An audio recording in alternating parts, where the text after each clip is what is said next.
की सभी भाषाओं में सरलता से संवाद के लिए AI की सहायता से भाषिणी प्लेटफॉर्म का देशवासी व्यापक उपयोग कर रहे हैं। माननीय सदस्यगण, मेरी सरकार के प्रयासों से आज विश्व के सांस्कृतिक मंच पर भारत ने ग्लोबल लीडर की पहचान बनाई है।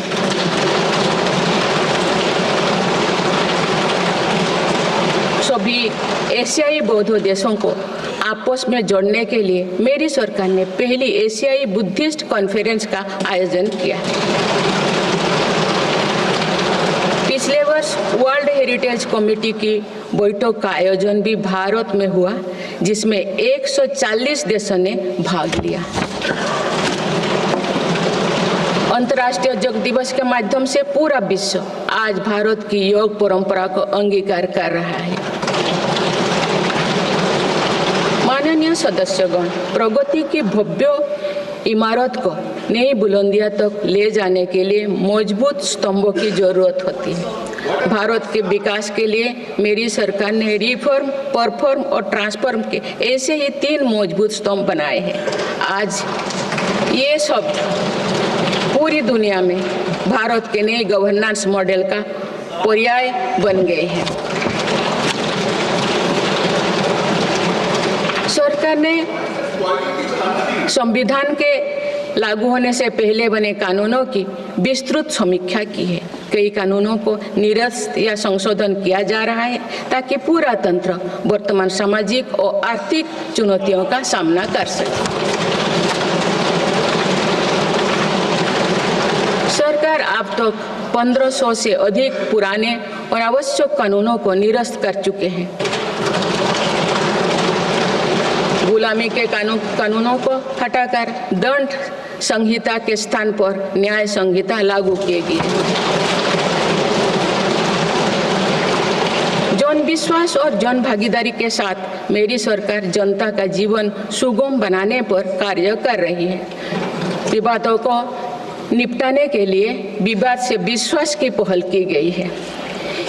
इसी भावना के साथ सरकार ने 40,000 से अधिक नियमों का कम या सरल किया है और 3500 प्रावधानों को अपराध मुक्त किया है।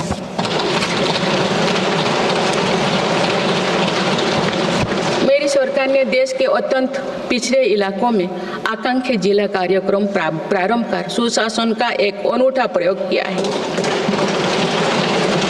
इस कार्यक्रम से इन जिलों में स्वास्थ्य, पोषण, कृषि, सामाजिक विकास और शिक्षा जैसे विभिन्न मापदंडों में उल्लेखनीय प्रगति हुई। UNDP की एक रिपोर्ट में इस पहल की बहुत सराहना की गई है। इस सफलता से प्रेरित होकर अब देश के 500 आकांक्षा ब्लॉक में भी समग्र विकास हेतु अभियान प्रारंभ किया गया है।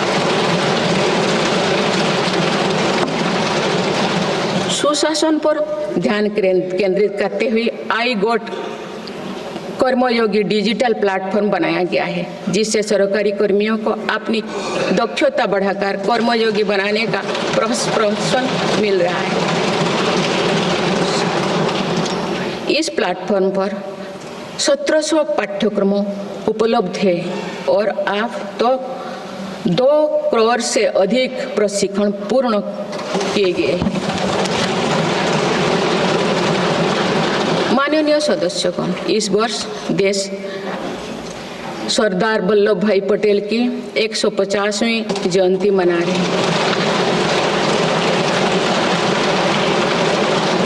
उनकी प्रेरणा से मेरी सरकार राष्ट्र प्रथम की भावना को लेकर आगे बढ़ रही है। देश की सीमाओं की रक्षा और आंतरिक सुरक्षा सुनिश्चित करने के लिए सरकार ने ऐतिहासिक कार्य किए हैं। विशेषकर रक्षा क्षेत्र में आत्मनिर्भरता में हमें बहुत उत्साहजनक परिणाम मिले हैं।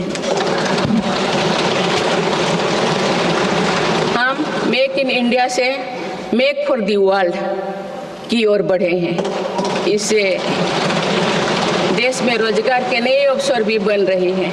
कुछ दिन पहले एक ऐतिहासिक पल में देश में बने 2 युद्धपोतों और 1 पनडुब्बी को भारतीय नौसेना में कमीशन किया गया है।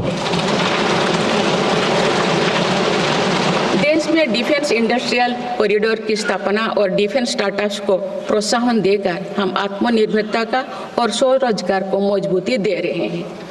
सीमाओं की रक्षा के साथ साथ देश के सीमावर्ती क्षेत्र का विकास भी हमारी रणनीति का अहम हिस्सा है।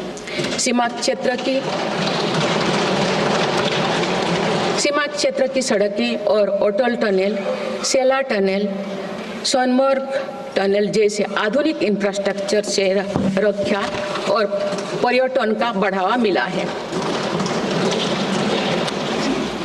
सीमा पर स्थित देश के प्रथम गांव में वाइब्रेंट विलेज कार्यक्रम प्रारंभ किया गया है। वामपंथी उग्रवाद को समाप्त करने के लिए के अंतिम चरण की भी शुरुआत हो चुकी है। सरकार के प्रयासों से वामपंथी उग्रवाद प्रभावित जिलों की संख्या 126 से घटकर अब 38 तक आ गई है।